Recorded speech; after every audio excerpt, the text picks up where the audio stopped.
10 years old na bata. Napagbintangan nagnakaw ng cellphone. Ginulpi ng 10 pulis. Anak ng tinapay talaga naman. Wala ba kayong mga anak? Wala ba kayong mga pamangkin? Wala ba kayong mga inaanak? Para gawin nyo sa bata. Yung black and blue yung bata, oh. Ngayon, hindi ko maintindihan anong meron sa kukote ng mga pulis natin ngayon. Bakit hindi nila maisip yung tama at saka yung mali? Given, magnanakaw, let's say, nagnakaw itong batang to. Eh di hulihin nyo. Tapos dalhin nyo sa DSWD. Bakit nyo sasaktan? Anak ng tinapay naman kayo. O, pakinggan natin tong balitan to. Restrictive custody na ang 10 pulis na sangkot sa umunoy pambubugbog sa isang... 10? Tapos isang bata? Siguro yung kayong mga pulis kayo, kinakawawa kayo ng mga misis nyo. Isang 15 anyos na binatilyo sa Nabotas. Ang isa sa kanila, Police Major pa ang rang. Nabotas na naman. Diyan nyo din binaril yung ano. Diyan nyo din binaril yung bata. Tapos ngayon, hindi pa kumbaga, yung pagmumura ng mga tao sa inyo, hindi pa man nahuhumuhupa. Yung simento dun sa nicho, nung ano pangalan, Gemboy, hindi pa natutuyo. Putangin na, may ginawa na naman kayo mga pulis. Ibang klase, major pa daw yung isa, ang kakapal ng mga muka. Nakatutok si Marisol Abdurrahman.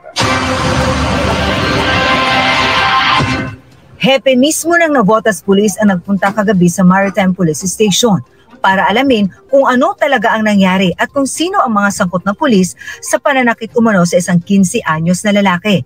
10 ang natukoy at itinuturing ng persons of interest, kabilang ang isang police major. It's a fact now na merong nanakit sa kanya. Yan ang gusto nating malaman ngayon kung sino among the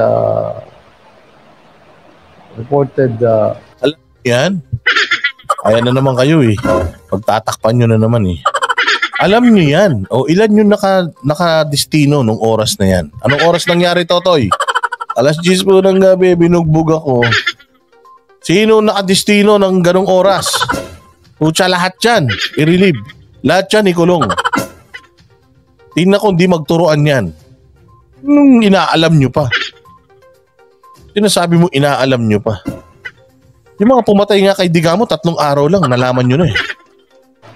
Ng mga tao ng MG ang posibleng ang may kagagawa nito. Mag-explain sila within 24 hours. We learned, ma'am, only kahapon kasi hindi naggumawa ng report papunta sa amin.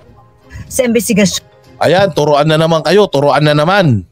Hanggang sa lahat na naman kayo, damay dyan. Ng Navotas Police, lumabas na nangyari ang pambubugbog kasunod ng paghuli ng Maritime Police sa Binatilyo matapos ireklamo ng pagnanakaw ng cellphone. Kahit daw may kaso, mali raw ang ginawa ng mga pulis. Kahit pa siya ang kumuha o hindi, ang issue dito ay yung sinaktan yung bata. Kanina, nagbigay na raw ng pahayag ang 10 pulis sa Women's and Children Protection Section ng Navotas Police. This investigation would include possible criminal or administrative charges. Possible? Huwag mo nang gawin possible. Rektahin nyo na. Na-establish natin. Nananawagan naman ang NPD sa pamilya ng biktima na makipagtulungan. Hanggang ngayon kasi, hindi pa sila nakakausap ng Navotas Police. Chairman mismo, kinausap na rin namin.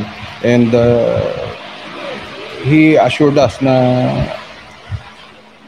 gagalugarin din yung area ng Fishport para makita at makausap din nila yung ating biktima.